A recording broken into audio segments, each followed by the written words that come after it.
वो भाग्यशाली विजेता बन जाएं, जिसे एक चमचमाता हुआ ब्रांड न्यू सैमसंग स्मार्टफोन मिल जाए। इसके अलावा और भी गिफ्ट हैम्पर्स आपका इंतजार कर रहे हैं, तो फिर देर किस बात की। अभी हमारी यूट्यूब चैनल को सब्सक्राइब करें, कमेंट करें, शेयर करें, हमारी वेबसाइट को विजिट करें और अपनी किस्मत चमकाएं। धन्यवाद।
योगी का नया फरमान, एक्सप्रेस वे बनाने वाली कंपनी स्कूलों में भी बनाएगी स्मार्ट क्लास।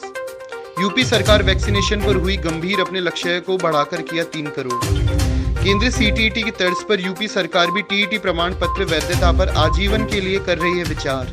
सीएम योगी 2 दिवसीय दौरे पर आज कर सकते हैं कोविड अस्पताल का शुभारंभ। जहरीली शराब पीने से हुई मौतों की विसरा जांच आगरा के फॉरेंसिक लैब में होगी।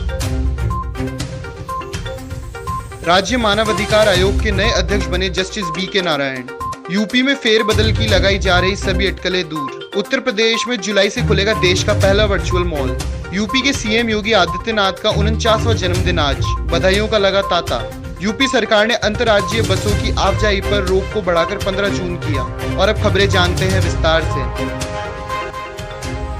मुख्यमंत्री योगी आदित्यनाथ ने कहा है कि उत्तर प्रदेश में निर्माणाधीन सभी एक्सप्रेस वे परियोजनाओं के निर्माण कार्यों में लगी कंपनियों को दिए गए पैकेज के तहत आने वाली सभी गांवों के विद्यालयों में एक स्मार्ट क्लास बनाने का निर्देश दिया है।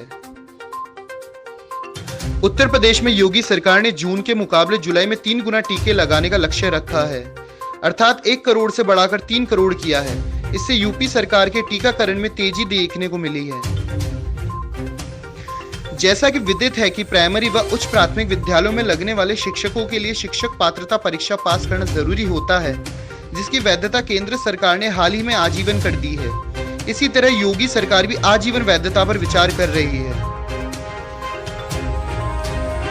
सीएम योगी आदित्यनाथ आज गोरखपुर आ सकते हैं। उनके दोपहर बाद पहुंचने की संभावना को देखते हुए प्रशासन अलर्ट मोड पर है। यहाँ पर सीएम योगी गोरखनाथ विश्वविद्यालय में 200 बेड और बड़हलगंज होम्योपैथिक मेडिकल कॉलेज में 100 बेड के अलावा एम्स में 200 बेड, कुल मिलाकर 500 बेडों का शुभारंभ करेंगे। अलीगढ़ जिले में बीते 8 दिनों में जहरीली शराब पीने के कारण 103 लोगों की मौत हो गई।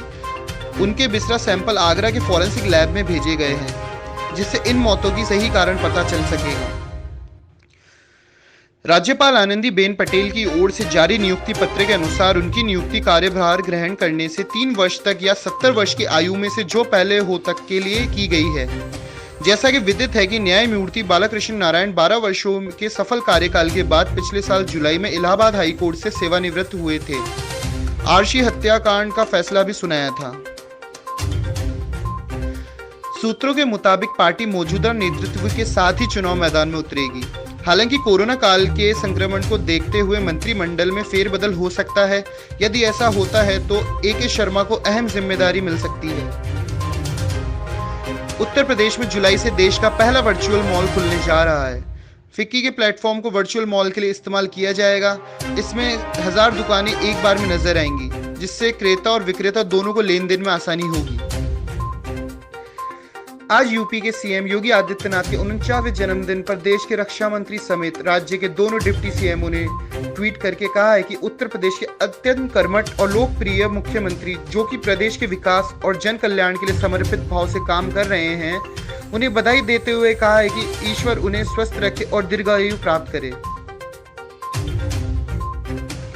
उत्तर प्रदेश सरकार में लखनऊ सहित प्रदेश के कई जिलों से आने वाली 700 से अधिक बसों का संचालन होता है। कोरोना संक्रमण को देखते हुए इस पर लगी रोक को बढ़ाकर 15 जून कर दी है। शायद इस फैसले से शायद कोरोना संक्रमण पर रोक संभव हो पाएगी। आज के लिए बस इतना ही। धन्यवाद।